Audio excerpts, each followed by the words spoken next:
اللہ کے رسول صلی اللہ علیہ وسلم نے فرمایا افضل الصدقہ ان تشبع کابدا جائعا، سب سے بہترین صدقہ وہ ہے جو کسی بھوکے کو کھانا کھلائے۔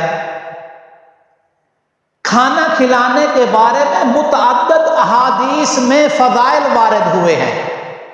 ایک روایت میں آتا ہے کہ آقا صلی اللہ علیہ وسلم نے فرمایا مغفرت کو واجب کرنے والی چیزوں میں سے بھوکوں کو کھانا کھلانا، اور ایک روایت میں آقا صلی اللہ علیہ وسلم نے فرمایا جو کسی بھوکے کو کھانا کھلاتا ہے اللہ تعالی جنت کے کھانے کھلائے گا۔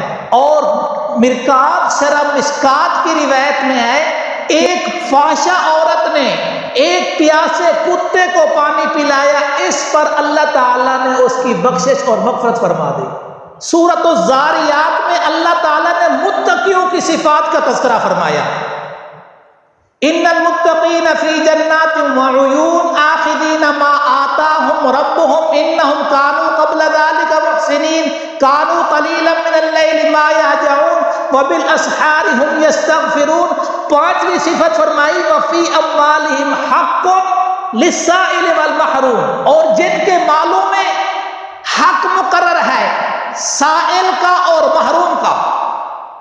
تو میں اپنے موضوع کی مناسبت سے محروم کا تذکرہ کرنا چاہتا ہوں۔ محروم شخص کون ہے؟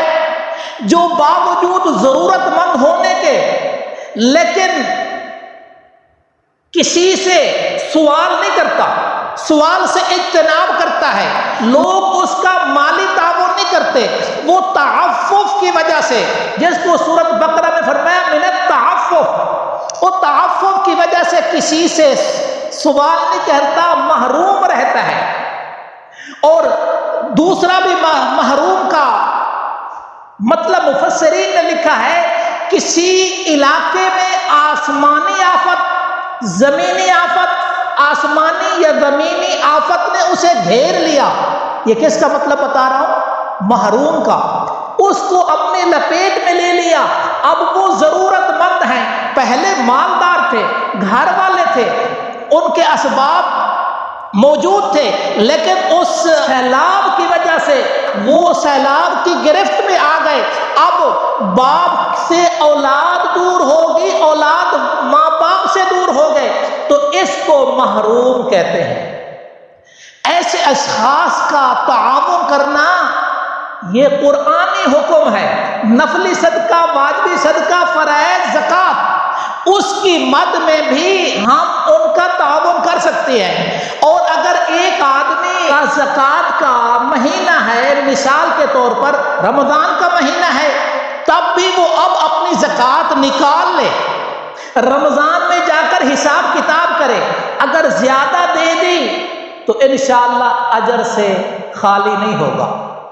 یہ بڑھا کے دی ہے تو اللہ بھی بڑھا چڑھا کے دے گا، یضاعف لمن یشاء، جس کے لیے چاہتا ہے وہ بھی بڑھا دیتا ہے۔ اور اگر زکوٰۃ ابھی بقیہ رہتی ہے تو جتنا رہتی ہے اتنی ادا کر دے، بقیہ پہلے جو ادا کر دی وہ حساب کتاب میں شامل کر لے۔ تو بہرحال یہ ہمارے پاکستانی مسلمان ہیں، ہمارے پڑوس میں ہیں، تو اس وقت وہ ضرورت مند ہیں، ان کی ضرورت کا خیال کرنا، ان کی سپورٹ کرنا، ان کا تعاون کرنا۔ گزشتہ درس میں بھی میں نے بتایا تھا رسول اللہ صلی اللہ علیہ وسلم کے زمانے میں جاءہ قوم حفاۃ عراۃ، ایسے لوگ آئے جن کے پاؤں میں جوتے نہیں، جسم پہ کپڑے نہیں، کھالیں پہنی ہوئی ہے جانوروں کی۔ تو آقا صلی اللہ علیہ وسلم نے فرمایا یا ایھا الناس تصدقوا تصدقوا، آقا صلی اللہ علیہ وسلم نے ان کو صدقے کی ترغیب دی۔ فتصدق احد، اس وقت کے لوگوں نے ان کا تعاون کیا اور دو ڈھیر لگ گئے سامنے۔